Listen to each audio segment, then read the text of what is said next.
নমস্কার। কবি শঙ্খ ঘোষের লেখা মিথ্যে কথা। লোকে আমায় ভালোই বলে, দিব্যি চলন সই, দোষের মধ্যে একটু নাকি মিথ্যে কথা কই। ঘাটশিলাতে যাবার পথে ট্রেন ছুটছে যখন, মায়ের কাছে বাবার কাছে করছি বকম বকম। হঠাৎ দেখি মাঠের মধ্যে চলন্ত সব গাছে এক এক রকম ভঙ্গি ফোটে, এক এক রকম নাচে। ওমা দেখো নৃত্যনাট্য!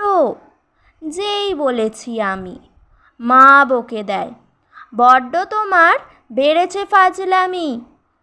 চিড়িয়াখানার নাম জানো তো আমার সেজো মেশোর? আদর করে দেখিয়েছিলেন পশুরাজের কেশর।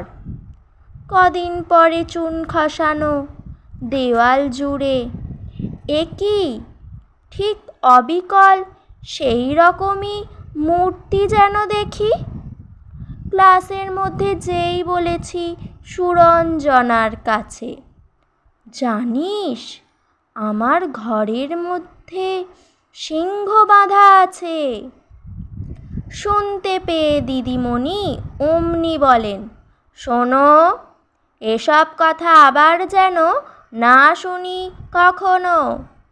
বলি না তাই সেসব কথা সামলে থাকি খুব, কিন্তু সেদিন হয়েছে কি এমনি বেয়াকুব। আকাশ পারে আবারও চোখ গিয়েছে আটকে, শরৎ মেঘে দেখতে পেলাম রবীন্দ্রনাথকে।